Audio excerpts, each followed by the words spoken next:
Right, hello, it's good to see everybody. Glad you made it. If you've not heard me before, I do not come with closed captions or subtitles, and neither do you. So if you're struggling to understand me tonight, at least now you know what it's like for me to try to talk to Siri as I'm driving.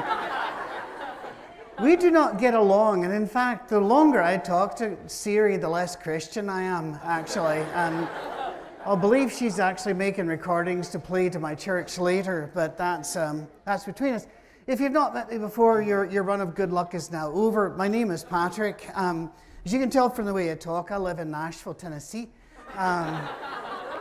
where I can't understand them either. I'm not sure they speak English, quite frankly. But coming here was interesting. It was the first time my GPS ever said, "Seriously?" And it gave up.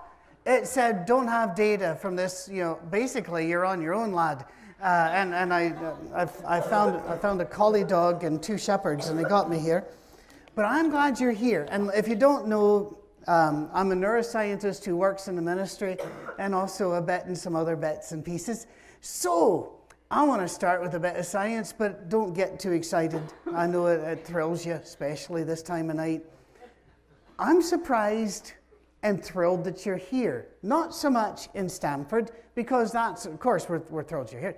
But I mean that you exist. You may not know this, but it's amazing that any of us are alive. Because, well, we're made up of atoms. You know that. You've been to school. There are subatomic particles. We're going to leave them off to the side for now, shall we? All the atoms that ever are, and all the atoms that ever were, began at the moment of creation. Do you know that yet? Have you studied that? Matter and energy cannot be created or destroyed, which means at the moment of creation, all the atoms that ever were going to be were created. Now, whether God did that with a big bang or whether he did it over billions of years or 6 days or what, I'm not going to get into that. Fact is, he just did it. I know the other story is a stranger. Once upon a time there was nothing, and then it blew up, and now we have pandas. I skipped a few bits there, but that story just doesn't work for me. So God made all those atoms. Now think about that then. All the atoms that make up you used to make up something else. Not like they were all that thing. I mean, we were assembled from various atoms from around the universe that were already out there. Have you ever thought of someone as being dumb as a post? Maybe. We don't know their source, or donkey, or I hate saying donkey now. Ever since Shrek, it's killed. It's got, and I'm not allowed to use the old word for donkey in Scripture because that's. I've had meetings with elders, and they don't care for that. All these years it's been out there, and now these billions of atoms have come together to make you. And to cooperate and to do stuff like breathe, rather important, swallow and look and wink and sing songs and turn around and do all that sort of thing. And the thing is, they're not alive. Atoms are not alive. They do not make life. A group of atoms does not make life. Atoms are only alive when they make up something that God makes alive. Any other time, they're not. They're just bits and pieces, flotsam and jetsam of the universe. But you are here, and that's just amazing. In fact, these atoms are not only making you, they're working hard to keep you alive. So hard, they'll make you do dumb stuff. They really will. I'm driving to work sometimes, and I see people, it's raining, it's cold, and they're out there running. I don't know why. They'll tell me it's because they're trying to be healthy, and I'm thinking, well, then don't run in the rain like an idiot. Get in the car. Take your vitamins.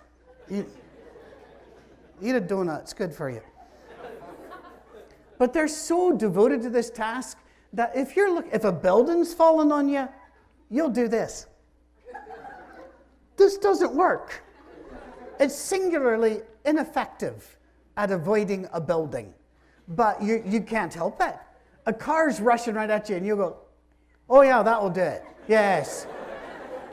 That was going to crash right through you there. That was going, but you put that 3 millimeters of skin between it and there, and that truck realized it has no hope now. Now that we live in Tennessee, every so often we get storms, and the tornado sirens will go off, and my wife will go, "Oh, we better get in the closet." And I'm going, No, I'm not going to get in the closet. And people in Tennessee, they got closets, and they got like sleeping bags in there, and I'm going, no, that's not going to save you. That's just so the EMTs know where to find the bodies. I want them to work for their money. Come find me. See if you can. And then after an average of 650,000 hours, your atoms will just shut down the project that they had been so long devoted to. It's kind of like, Patrick, it's been fun. We're done. And you just shut down, and then the atoms start dispersing into the universe. Some of them very quickly, and some of them takes a while, especially if you're in a shallow grave. I don't want to talk more about that. There's no scientific reason. None. We cannot find a scientific reason for the atoms to come together to make you. We cannot find a reason for them to stop making you. Whenever they're done, they just do. Think about that, though. Because the same atoms that make up the universe decided to gather, although they didn't decide, they don't have a mind, somehow came together to make life on this planet. I've had people ask me many times, they'll say, "You're a scientist." They think if you're a scientist in one thing, you know everything else. You look at my no, I'm not doing that. Neuroscientists, but they'll say, "Do you think there's life on other planets?" I don't care. It has no effect on my life at all. And someone will go, "Oh yeah, but what if they come here?" The universe is large. It's really big. They can't get here. And I've had people say, "Well, what about wormholes?" We made that up. There aren't any. We just walk away from you and say that's what happened. But no, we're not going to go there. And so it's just us. It's here, and all of us in this life. It's amazing. Here we are given this. And we're not even made up of good stuff. Did you know that? The atoms that make us up, they clump into molecules: carbon, oxygen, nitrogen, calcium, hydrogen, a little bit of sulfur. Some people have more sulfur than others. And if we tried to break it down into your elements and sell them, we'd get only about $3. Yeah, you're not made out of the good stuff. You may say, "Oh, that person's solid gold." No, they're not. I beg to differ. They are a former field that's now arranged itself into a person. The only thing that's interesting about you is we don't know why this works.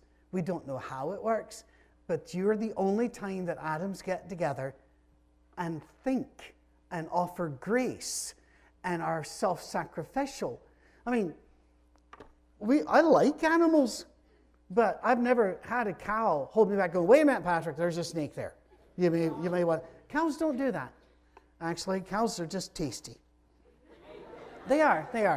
I have some friends that are so excited because, remember that, and Burger King's even is so excited about it now. "Oh, we've got this machine that turns vegetables and to make them taste like meat." I'm going, "Yeah, I've got one. It's called a cow." Vegetables in, meat out. But here's another thing about the way you're alive. Our planet may be the only one that has this sort of life on it, but it's also really good at killing life. Are you aware that 99% of all species that have ever existed are extinct? Most are gone. It's amazing. My wife and I went out to see the last Jurassic Park movie because we're slow learners, and we didn't realize that the other ones they're not getting better. So, if you've not seen it, spoiler alert here, it goes poorly.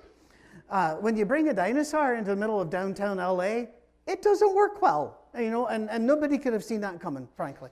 But there he is, and so the army's trying to kill the thing, and there's a scientist going, "Oh no, it'll go extinct." It was. It was extinct, and we were all happy. And then you brought it back and ruined the picnic. That's, it's, the universe is good at killing, but you're here, and that's, I want you to think of something else now. That means all of your ancestors survived. Because if your parents don't have kids, you can't have any. You see how that works? If they die before they have children, you can't be here. Think back all the way to the dawn of time.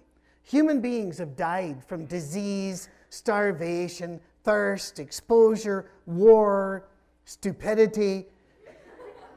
And yet, all of your ancestors survived all the way up to you. So don't blow it. I guess is what I'm saying now. That's something to be celebrated. We don't know even when you become a person. Now, don't get me wrong here. I'm very pro-life. I'm anti-abortion. But we don't know when the spirit and soul and body all collide. Some of the Jews say it's when the baby moves. Others say it's when the fertilized seed implants. We don't know. So here's the thing. Don't kill things if you don't know. Just back up and let God be God and you not be God. It's only two rules of the universe, really. One, there is a God. Two, you're not him. So just deal with that, right? But you are more than a sperm and an egg. And even that's hilarious. Women are very proper, orderly, neat. Just one egg. Very nice. Men have to turn it into a contest. They release thousands of sperm, and it's a race. And I'm going, really? And the egg's just over there going, men. Just sitting there. And only one of them the first one gets there, and then it's fertilized, and then, oh no, what's going to happen? Most of them never implant. Oh, by the way, think of that sometime whenever you see somebody in a shop, and you're going, Earth. That was the fastest one. This could have been worse. This was the best possible outcome. Okay. Anyway, you might not think like that, but, well, you will now. But it's not always, I came to God by another road, and maybe it worked to me somehow. But anyway, by the way, scientists didn't even know that women contributed to any of this. They thought women were incubators.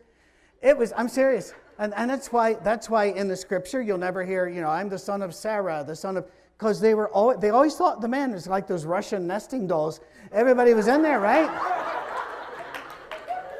Seriously, they did. And they didn't know that women contributed. It wasn't until 1841. A bunch of scientists met with a big argument between, I'm not making these terms up, the spermatist and the ovist. Team ovist, whatever. And they were fighting over, and you don't want to see scientists fight because they don't know how. It's like, it's not impressive. But they finally figured out, both people contribute. Yeah, they do. That means your ancestors on both sides survived. And in this universe, that's amazing because this universe kills things. It just does. Because it makes other stuff. It's kind of, all right, work with me for a minute. If all giraffes were to cease, I'm not anti-giraffe. People are going, oh, it's not like I lay in bed at night going, giraffe. No, I'm fine. I don't say it's a lovely day except for the stupid giraffe. I'm fine. I'm fine with giraffes. But if all the giraffes died, I'd still go to work tomorrow and play with my grands and enjoy stuff, I wouldn't be saying, we'd like to go out to eat, but we can't. The giraffes are dead. The universe goes on. It makes other stuff. And God put all of this in there, and God's very interested in this. And I've had people say, oh, yeah, show me God. Oh, please, hang on. If you're scientists, you know better. We believe that dark matter and dark energy make up 95% of the universe. And we've never found it. I'm not making that up. Look it up. 95% of the universe is made up of dark energy and dark matter, and we've never found them, but we know they're there. You should have been here 5 minutes ago. They were just right. No, we know it's there because of the way other things move and the reaction. And that's the only explanation we've got. God, there's enough room for God in all of this. In the book of Job, it's amazing. He talks about how he counts the days until the deer gives birth. And he rejoices when the stork realizes it can fly. And he races with the horses. He's involved. He likes this. He says he's the one, when the baby birds are crying out for food, he said, I'm the one that hears. That's amazing. And then there's that great line in Scripture that Jesus said that's so stunning. Most translators won't even translate it exactly. You've heard it where it says, a sparrow will not fall to earth without the Father's will or without the Father's knowledge. It doesn't say that. It says a sparrow will not fall to earth without the Father. God won't even let a bird die alone. God is in there. God's around it. God's telling the story. Jesus warned us, however, in John 9, when that birth happens, that's like a starting gun going off. You have a limited amount of time because you will end. Now think about that. People get very depressed about that, especially people my age. We don't even buy green bananas because what's the odds we're going to be there when they ripen. We don't, and people get very depressed. No, I don't at all. It makes every day interesting when you realize, well, this may be the last time I get to do this, right? I don't even think my GPS will find my way out of town, so I figured, all right, I've seen the rest of Texas for the last time now. I'll be just right here. But it's, well, for example, I married my girlfriend 40 years ago, and she's still my girlfriend.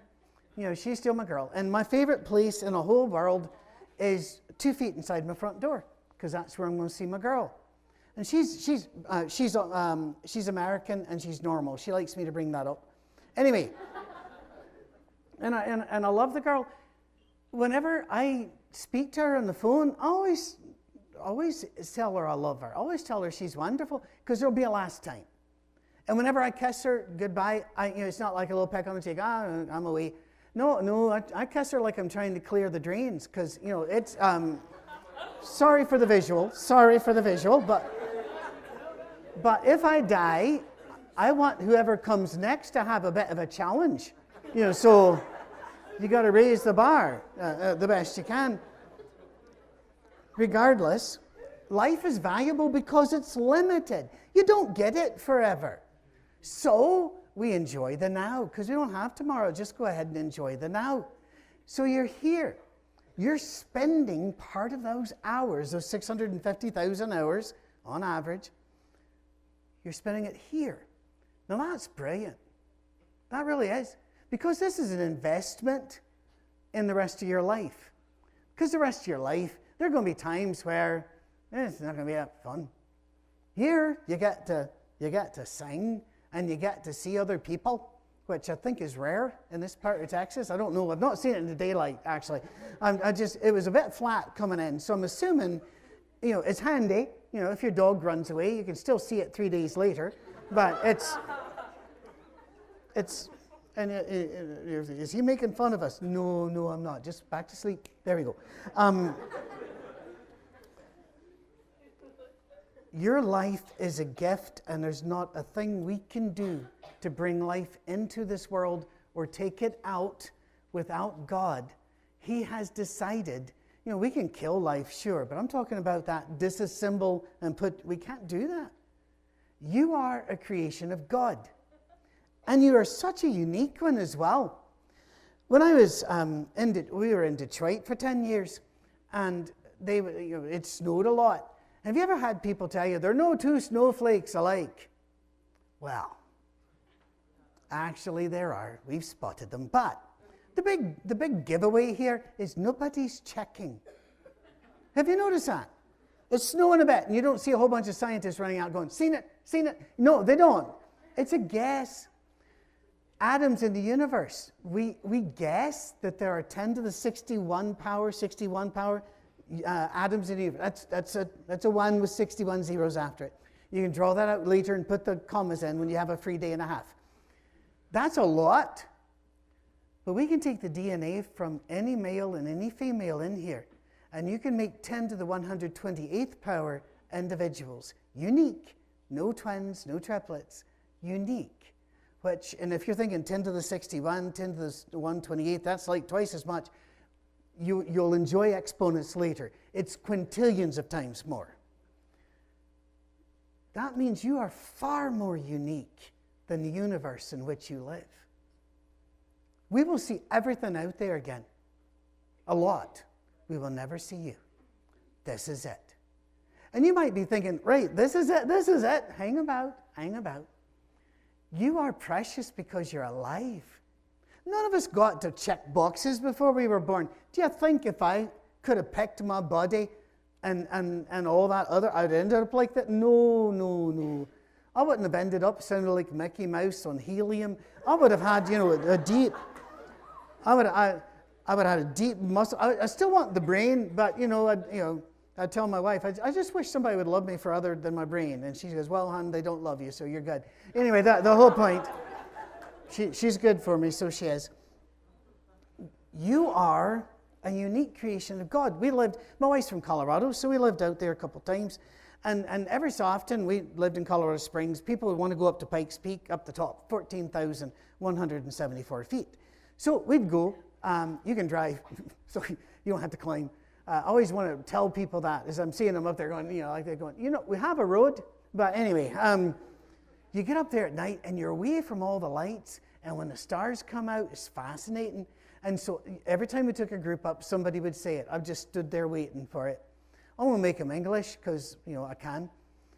They go, oh, look at the stars.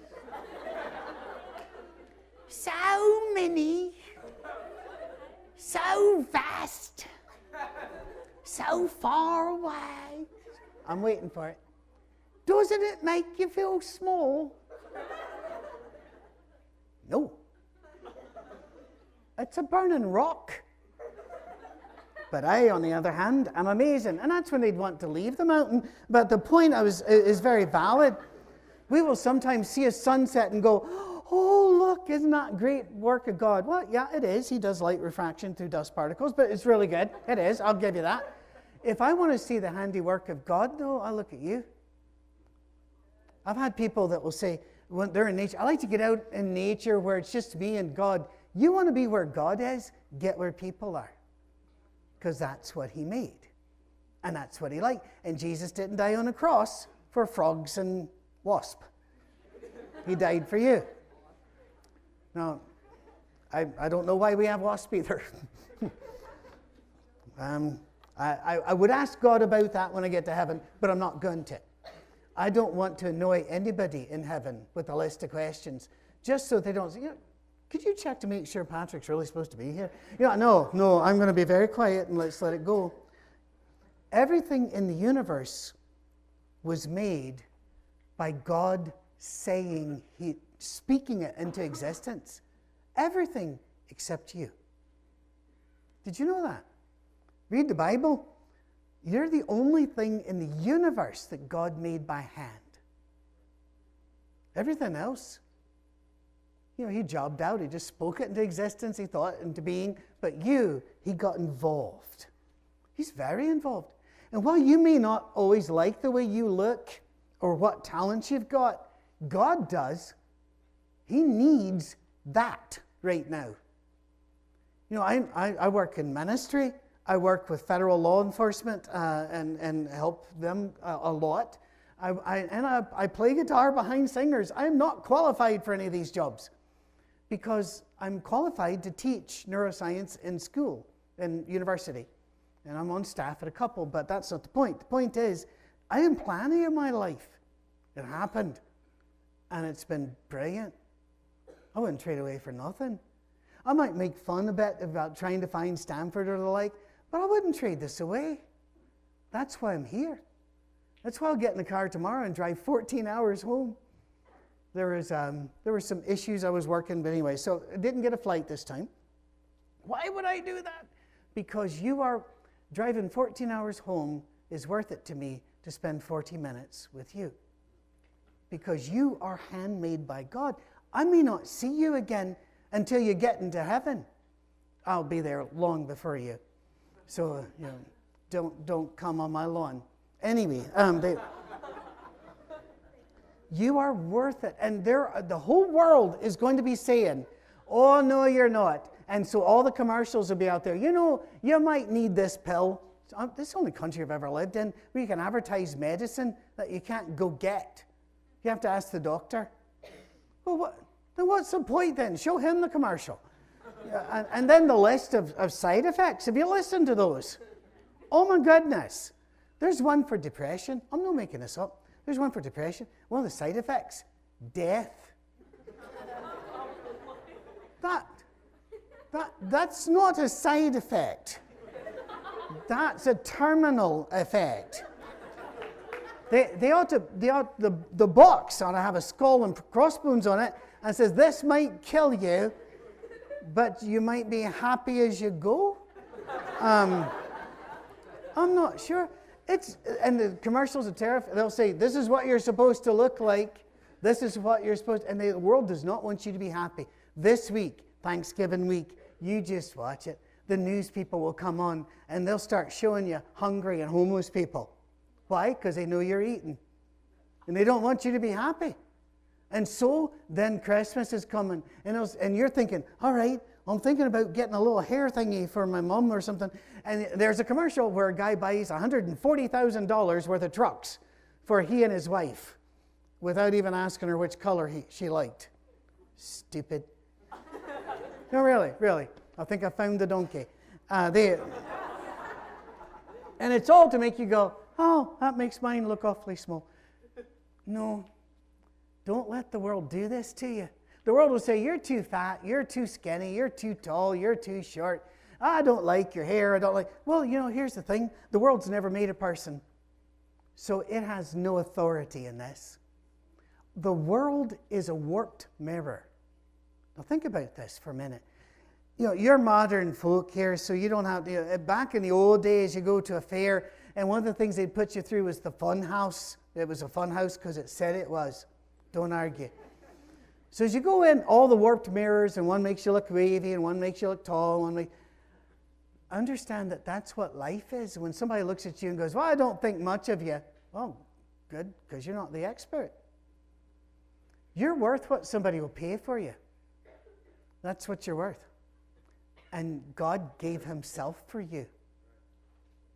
It's just, that's amazing. I've never understood it. My in-laws are really into antiques, and they always want to go to antique shops. I don't get it. I've got some money. Let's go get something new. This one at least we know nobody died on it. Let's try that. But they'll go in and they're so excited. And you watch American Pickers or something, and they'll say, oh, look at this. That's worth $5,000, that is. I'm going, I'd give you $5 to get it away. But it is worth what somebody will pay for it. Look what he paid for you. Now, here's where we make another jump, shall we? There's no big clock on the back wall. Right, I've only got about 10 minutes with you. Here we go. What happens on the microscopic and the subatomic level is mirrored at our level. That means that we, like the atoms, are much stronger when we get together and work for the same purposes. In Matthew 25, one of the most fascinating passages I've ever seen, kind of bizarre actually, but wonderful at the same time. The only person that's ever walked on the planet that knows exactly what's going to happen at the end of time is Jesus, and he tells us what's going to happen. He says, that day comes, I'll be dividing you into the, like sheep and goats, to the right and the left, to the right of the righteous, to the left. No, I didn't make it. And so there they are. And he's going to tell those on the right, you come on in, because I was hungry and you fed me. I was cold, you gave me clothes. And he goes on like this, and there's somebody in our side that's going to go, no, that wasn't us. Don't do that. I'm going to hit you, and I'll end up being on the other side then. It'll all go sideways. Don't be that kid in school that when the teacher dismisses you, go, weren't you supposed to give us homework? Don't be that kid. Don't blow the curve for the rest of us. Put your head down, walk on.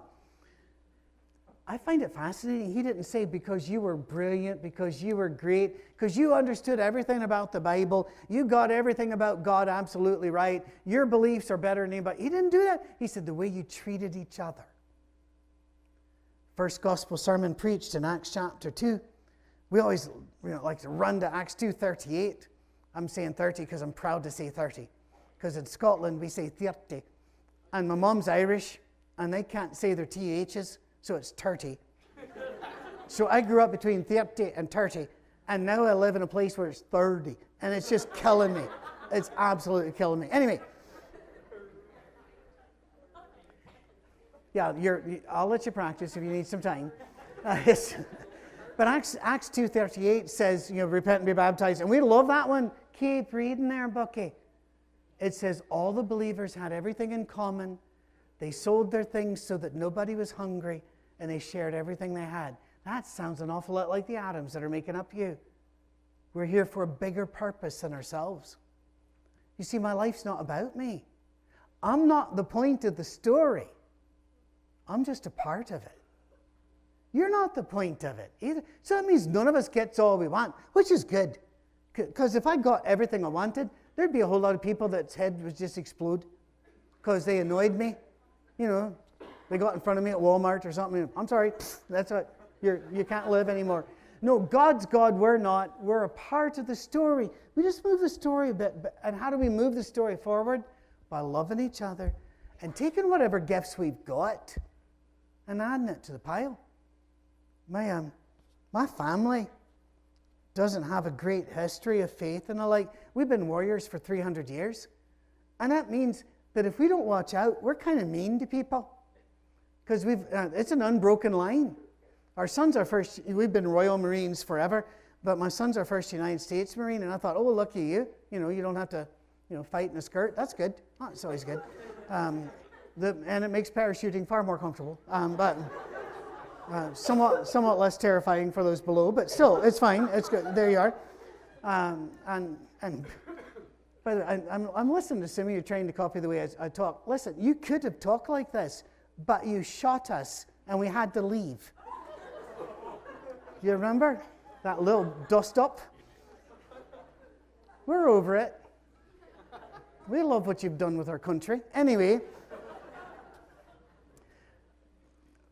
because I have to fight and say, well, all right, God, what have you gotten for me? Because it seems natural for me to criticize, natural for me to go into battle. My daughter, she's born in Scotland, but she's been living in Nashville for so long now, she's more of a Dixie chick than a Highland lass. And at that time, she had, our oldest grandson at the time was 4, and she called me. She goes, I was telling Lucas the Easter story, and he was getting visibly upset. So I asked him what was wrong, and he said, who killed Jesus? And so she was explaining, well, the Romans had a law, and he said, he put his wee hand up in my face and stopped me. And he goes, no, you don't understand. I need names. She said, I'm blaming you. And I said, fair enough, there it is. But if I come and ask, what are my gifts that I can offer the kingdom? I'm not a theologian. I never went to preacher school. I never took any of those courses. I'm not going to go into how I ended up here. It's got to be God, because nobody else has that kind of sense of humor to do it, to get me in there. It's fascinating to me how he did all of this with a man who is not terribly gifted. I've got a good brain that can figure out science and such, but I'm not good at anything else. My toaster breaks. It's gone. I could lay it on the couch and ask it how it felt about its mother or something, but that's it. I can't do that. My son, a Marine, wires robots. He now works for KUKA Corporation. They're the people that do the rides for Universal Studios. He builds them, the computers and robots behind them. And I don't know how. I have a sister who's a nurse. She likes people. All of us have different gifts. Here's the rule of the universe. Everybody gets at least one gift. Nobody gets them all. My wife's an artist. She's an interior designer of some note, of some fame, actually. Sunday, when we get back, I'll be going, after I preach, I have to go downtown Nashville to the Bridgestone Arena where 60,000 people are coming for Scott Hamilton's big children's cancer charity event that my wife organizes for Scott Hamilton, the gold medalist figure skater. And that 60,000 of us will be around this big ice rink while they're dancing. Like over here, this year it's Sheryl Crow and Kenny Loggins and Mercy Me and a bunch of them. My wife gets them all together. I can't organize 2 pencils in an empty drawer. I'm impressed. We need you. The body needs what you've got. I don't know what your gifts are. And here we go. Hang on, listen carefully. I don't care because I'm not in charge of that. God is. He gave you the gift. He cares. He tells me, Patrick, don't be worrying about their gift. Use yours. You just contribute. That's all you do. If you don't know what yours are, you can go to places like Romans 12.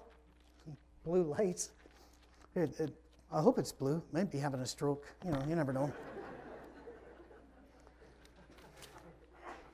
And that'd be fine, right? Because you guys would take care of me. You'd think it was a joke at first. You'd be laughing.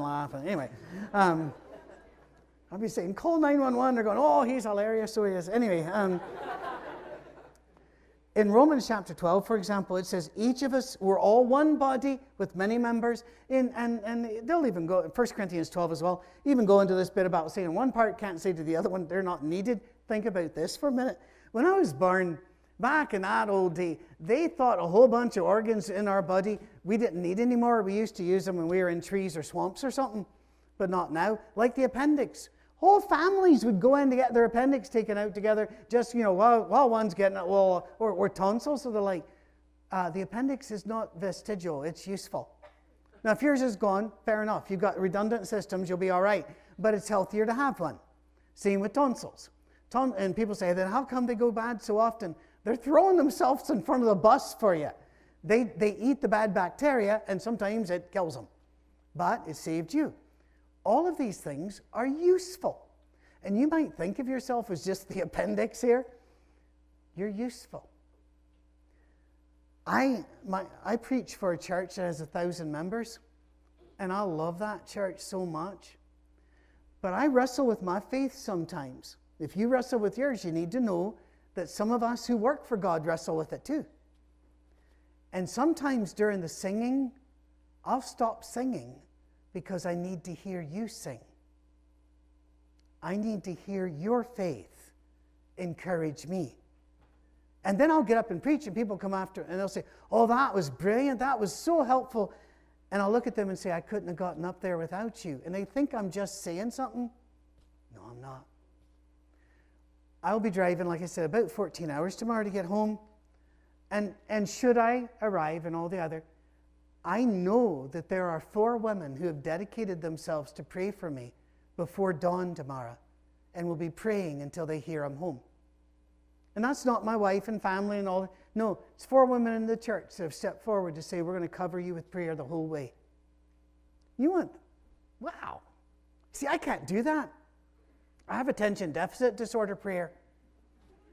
I'll say, dear Lord, this is something really heavy on my heart. These lights are blue. And I'm away. I'm away right there. Or what's the deal with giraffes anyway? I'll go off a bit. I don't have the gift these women have, so what are they doing? They're giving me that gift so I can do this tonight. Wow. That's fantastic. I've prayed with them before, but I've learned a lesson. I pray first. Because by the time they're done praying, I got nothing. It's like, ditto there, God. That's from all of us right there, that was. Your gift is amazing. Leading worship, that's not my gift at all. And I love the worship leaders. And I love watching you sing. I love watching you pray. And by the way, you guys pray better than we did when we were in church. Really, you do. Your faith is better. You're going to handle it better. We did prayer like British commandos. Get in, do your job, get out. You guys talk to God and tell him how good he is. I was going, well, he already knew that before I got here. No need to bring it up. See, that's a problem. You bring your gifts. And we all work together. And sometimes some way down the road, we will scatter. And we will form into new communities and new communities. But make sure you pick the community where God is, where God can keep the story moving. Because that's why you're here. God made you, and he will never do that again. Not because he didn't like the way you turned out, but because he needed you for this time, this place, and you don't even have to know the why at all.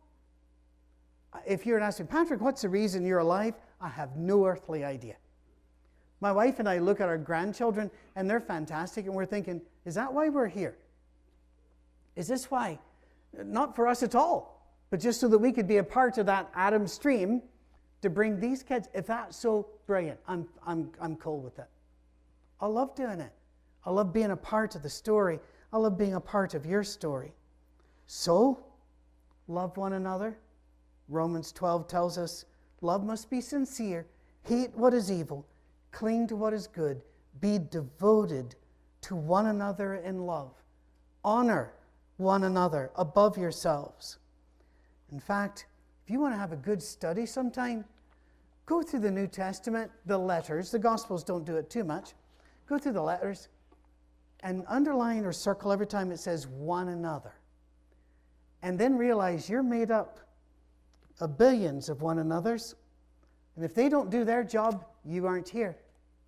And if you don't do your job, this story ends here.